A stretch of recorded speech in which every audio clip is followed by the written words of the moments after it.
யூதேயாவுக்கு போவது பற்றி சம்பாஷணை. அதன் பின்பு அவர் தம்முடைய சீஷரை நோக்கி, நாம் மறுபடியும் யூதேயாவுக்கு போவோம் வாருங்கள் என்றார்.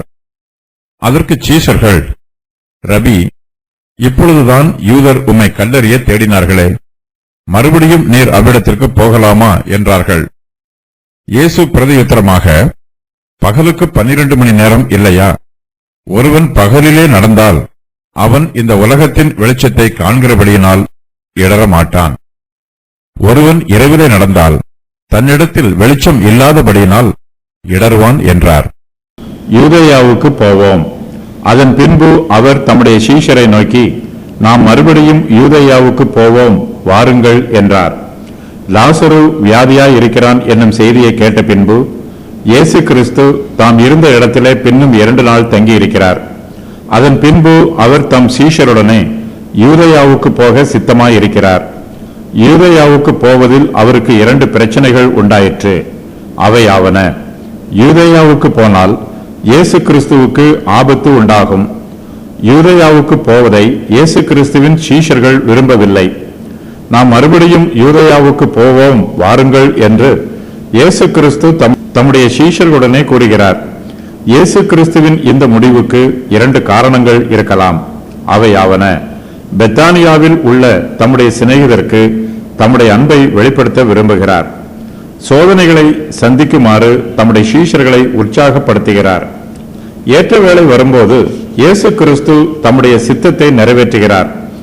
தாம் இருந்த இடத்தில் மேலும் 2 நாள் தங்கியது போதும் என்றும் தம்முடைய மகிமையை வெளிப்படுத்த வேண்டிய வேளை வந்துவிட்டது என்றும் இயேசு கிறிஸ்து சித்தம் கொண்டு இப்போது நாம் மறுபடியும் யூதேயாவுக்கு போவோம் வாருங்கள் என்று தம்முடைய சீஷருடனே கூறுகிறார். இயேசு கிறிஸ்து தம்முடைய பிள்ளைகளுக்கு ஏற்ற வேளையில் உதவி புரிய முன் வருவார். அந்த வேளை வரும் வரையிலும் நாம் அவருடைய சமூகத்தில் பொறுமையோடு காத்திருக்க கற்றுக்கொள்ள வேண்டும். நாம் பாடுகளை அனுபவிக்கும் போது நமக்கு நாமே காலத்தை தீர்மானம் பண்ணுகிறோம். நம்முடைய வேளையில் தேவன் நமக்கு எல்லா காரியங்களையும் செய்ய வேண்டும் என்று எதிர்பார்க்கிறோம். ஆனால் இயேசு கிறிஸ்துவோ நம்முடைய வேளையின்படி செயல்படாமல் தம்முடைய வேளையின்படியே செயல்படுகிறார். ஆகையினால் நாம் எப்படிப்பட்ட பாடுகளை அனுபவித்துக் கொண்டிருந்தாலும் தேவனுடைய வேலைக்காக காத்து கொண்டிருக்க வேண்டும். இயேசு கிறிஸ்துவின் சீஷர்கள் அவரை எல்லா சூழ்நிலைகளிலும் பின்பற்றி செல்ல வேண்டும். தங்களுக்கு சிலுவைகளை எடுத்துக்கொண்டு அவரை பின்பற்றி செல்ல ஆயத்தமாய் இருக்க வேண்டும். அவர்களுடைய கீழ்ப்படிதலையும் தைரியத்தையும் இயேசு கிறிஸ்து சோதித்தறிய விரும்புகிறார்.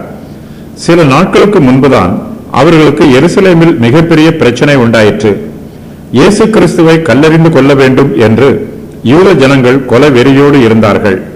அந்த யூதேயா தேசத்திற்குத்தான் இயேசு கிறிஸ்து இப்போது மறுபடியும் போவோம் வாருங்கள் என்று கூறுகிறார். அங்கு போனால் தங்களுக்கு என்ன ஆகும் என்பது சீஷர்களுக்கு நன்றாக தெரியும். அப்படிப்பட்ட ஆபத்தான சூழ்நிலைகளிலும் சீஷர்கள் தம்மை பின்பற்றி வர ஆயத்தமாய் இருக்கிறார்களா என்பதை இயேசு கிறிஸ்து சோதித்தறிய விரும்புகிறார். ஆபத்து வந்தாலும் இயேசு கிறிஸ்து தம்முடைய சீஷர்களை தனியாக விட்டுவிட மாட்டார். எல்லா சூழ்நிலைகளிலும் அவர் தம்முடைய சீஷரோடு கூடவே இருந்து அவர்களுக்கு உதவி புரிகிறவர். தம்மை நம்புகிற பிள்ளைகளை இயேசு கிறிஸ்து ஒருபோதும் கைவிடுகிறதில்லை. நம்மை ஒருபோதும் அவர் அழிவுக்கு நேராக வழி நடத்த மாட்டார். இயேசு கிறிஸ்துவின் அடிச்சுவடுகளை நாம் பின்பற்றி செல்லும் போது நாம் நித்திய ஜீவனை கண்டுகொள்வோம். மறுபடியும் அவ்விடத்திற்கு போகலாமா? அதற்கு சீஷர்கள், ரபி, இப்பொழுதுதான் யூதர் உம்மை கல்லெறிய தேடினார்களே, மறுபடியும் நீர் அவ்விடத்திற்கு போகலாமா என்றார்கள். நாம் மறுபடியும் யூதேயாவுக்கு போவோம் வாருங்கள் என்று இயேசு கிறிஸ்து கொடுத்த அழைப்பை அவருடைய சீஷர்கள் உடனடியாக அங்கீகரியாமல் அதற்கு மறுப்பு தெரிவிக்கிறார்கள். ரபி, இப்பொழுதுதான் யூதர் உம்மை கல்லெறிய தேடினார்களே, மறுபடியும் நீர் அவ்விடத்திற்கு போகலாமா என்று கேட்கிறார்கள். எருசலேம் நகரத்திலே அவருக்கு ஏற்பட்ட ஆபத்தை நினைவுபடுத்துகிறார்கள். அந்த ஆபத்து சமீபத்தில் தான் உண்டாயிற்று. இயேசு கிறிஸ்துவை போல அவருடைய சீஷர்கள் பாடுகளை அனுபவிக்க ஆயத்தமாக இல்லை. அவர்கள் தங்களை குறித்தும் தங்களுடைய ஆண்டவரை குறித்தும் மிகுந்த கரிசனையோடு இருக்கிறார்கள். ஆனால் இயேசு கிறிஸ்துவோ தம்முடைய பிதாவின் சித்தத்திற்கு கீழ்ப்படிவதிலேயே அதிக கவனத்தோடு இருக்கிறார். யூதர்கள் இயேசுவை பிடிக்க வேண்டும் என்றும் அவர் மீது கல்லெறிய வேண்டும் என்றும் நோக்கமாய் இருந்தார்கள். இயேசு கிறிஸ்து அவ்விடத்தை விட்டு கடந்து வந்திருக்கிறார். அங்கிருந்து இவர்கள் எல்லோரும் தப்பித்து வந்தது சீஷர்களுடைய மனதில் நீங்காத கசப்பு அனுபவமாக இருக்கிறது. அங்கு தாங்கள் மறுபடியும் போகக்கூடாது என்று நினைத்துக் கொண்டிருக்கிறார்கள். ஆனால் இயேசு கிறிஸ்துவோ அங்கு மறுபடியும் போவோம் வாருங்கள் என்று இவர்களை அழைக்கிறார். சீசர்களுக்கு இயேசு கிறிஸ்துவின் அழைப்பு மிகவும் ஆச்சரியமாக இருக்கிறது. தங்களுடைய ஊரை விட்டு ஓடி போய்விட வேண்டும் என்று கட்டாயப்படுத்திய அந்த ஜனங்களை மறுபடியும் போய் பார்க்கலாமா என்று சீஷர்கள் யோசிக்கிறார்கள். அங்கு போனால் இயேசு கிறிஸ்துவின் ஜீவனுக்கும் சீஷர்களுடைய ஜீவனுக்கும் ஆபத்து நேரிட வாய்ப்புள்ளது. ஆகையினால் மறுபடியும் நீர் அவ்விடத்திற்கு போகலாமா என்று சீஷர்கள் தங்கள் ஆண்டவராகிய இயேசு கிறிஸ்துவிடம் கேட்கிறார்கள். அங்கு போனால் அங்குள்ள யூதர்கள் இயேசு கிறிஸ்துவை பிடித்து உபத்திரவப்படுத்துவதற்கு வாய்ப்புள்ளது. இயேசு கிறிஸ்துவின் தெய்வீக வல்லமையின் மீது சீஷர்களுக்கு சந்தேகம் உண்டாயிற்று. தாங்கள் பாடுகள் அனுபவிப்பதை சீஷர்கள் விரும்பவில்லை. இயேசு கிறிஸ்துவை பாதுகாக்க வேண்டும் என்று பேசுவது போல சீஷர்கள் தங்களுடைய அவிசுவாச வார்த்தைகளை வெளிப்படுத்துகிறார்கள். இயேசு கிறிஸ்துவால் தம்மையும் தம்முடைய சீஷர்களையும் பாதுகாக்க முடியுமோ என்று சந்தேகப்படுகிறார்கள். சற்று முன்புதான் இயேசுவும் சீஷர்களும் யூதர்களுடைய கையில் இருந்து பிடிபடாமல் தப்பித்து வந்திருக்கிறார்கள். மறுபடியும் அங்கு போனால் தங்களுக்கு என்ன நேரிடுமோ என்று பயத்தோடும் கவலையோடும் சீஷர்கள் யோசித்து பார்க்கிறார்கள். இயேசு கிறிஸ்து பாடுகளை அனுபவிக்க கூடாது என்பது போல பேசுகிறார்கள். ஆனால் மெய்யாகவே சீஷர்கள் தங்களுடைய பேச்சில் தங்களுடைய உள்ளத்தில் ரகசியமாக மறைந்திருக்கும் பயத்தையே வெளிப்படுத்துகிறார்கள்.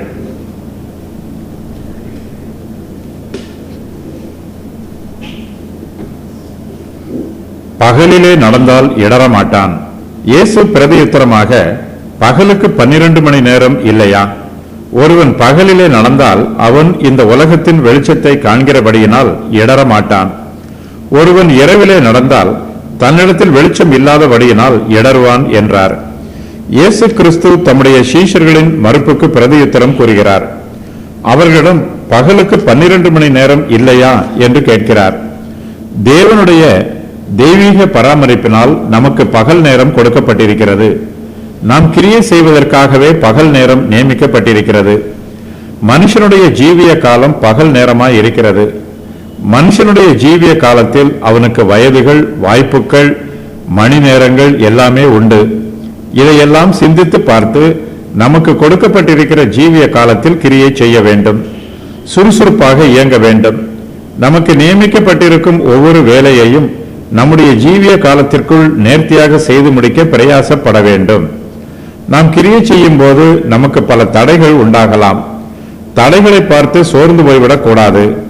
நமக்கு நியமிக்கப்பட்டிருக்கும் ஓட்டத்தை ஓடி முடிக்க வேண்டும். தேவன் நமக்கு நியமித்திருக்கும் ஊழியங்களை நாம் செய்து நிறைவேற்றும் வரையிலும் நமக்கு நிச்சயமாகவே பகற்காலம் இருக்கும். அதுவரையிலும் நமக்கு ஜீவன் கொடுக்கப்படும். நாம் நமக்கு கொடுக்கப்பட்டிருக்கிற ஊழியங்களை உண்மையாகவும் உத்தமமாகவும் செய்து கொண்டிருக்கும் போது தேவன் நம்முடைய இருதயங்களில் ஆறுதலையும் சந்தோஷத்தையும் கொடுத்து நம்மை ஆசீர்வதிப்பார். நாம் பகலிலே நடந்தால் இடரல் அடைய மாட்டோம்.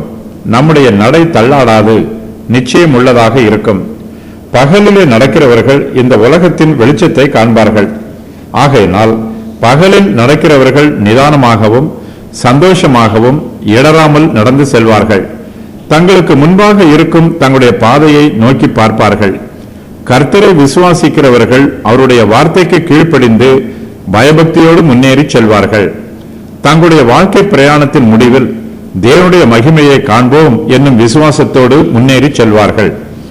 கர்த்தருடைய பிள்ளைகளாகிய நமக்கு அவர் நியமித்திருக்கிற வழியில் நடக்கும்போது நம்முடைய உள்ளத்தில் சில சமயங்களில் சந்தேகங்கள் உண்டாகலாம், போராட்டங்கள் உண்டாகலாம். தேவனோ தம்முடைய கிருபையினால் நம்முடைய சந்தேகங்களை எல்லாம் தீர்த்து வைத்து நம்முடைய விசுவாசத்தை வர்த்திக்க பண்ணுவார். நம்முடைய போராட்டங்களை தேவன் தாமே நம்மோடு கூட இருந்து நமக்காக யுத்தம் பண்ணுவார். எல்லாவித தீங்குகளில் இருந்தும் நம்மை விலக்கி பாதுகாத்து வழிநடத்துவார். இயேசு கிறிஸ்து எங்கு சென்றாலும் அவர் பகலிலே நடக்கிறார். அவரை பின்பற்றுகிறவர்களாகிய நாமும் அவருடைய அடிச்சுவடுகளை பின்பற்றி பகலிலே நடக்கிறவர்களாக இருக்க வேண்டும்.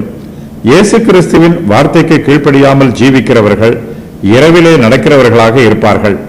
அவர்களிடத்தில் வெளிச்சம் இருக்காது. ஆகையினால் தங்கள் நடையில் இடறி விழுவார்கள். தங்களுடைய இருதய இச்சையின் பிரகாரமாகவும் உலக சிற்றின்ப ஆசைகளின் பிரகாரமாகவும் நடக்கிறவர்கள் இருளில் நடக்கிறவர்களாகவே இருக்கிறார்கள். இவர்கள் இந்த உலகத்தின் கண்ணிகளிலும் சோதனைகளிலும் சிக்குண்டு இடறி விழுவார்கள். இவர்களிடத்தில் வெளிச்சம் இருக்காது. தேவனுடைய வெளிச்சம் நம்மிடத்தில் இருந்தால்தான் அது நம்முடைய மனச்சாட்சியை சுத்திகரிக்கும், நம்முடைய நடைகளை ஸ்திரப்படுத்தும். தேவனுடைய வெளிச்சம் நம்மிடத்தில் இல்லை என்றால் நமக்குள் வெளிச்சம் இராமல் இருள் இருக்கும். இருளில் நடப்பது நம்முடைய சுய சிந்தனையின் பிரகாரமாகவும் சுய சித்தத்தின் பிரகாரமாகவும் நடப்பதாகும். நம்முடைய ஆசைகளையும் இச்சைகளையும் நிறைவேற்றுவதற்கு தேவனுடைய உதவிகளோ ஒத்தாசைகளோ நமக்கு கிடைக்காது.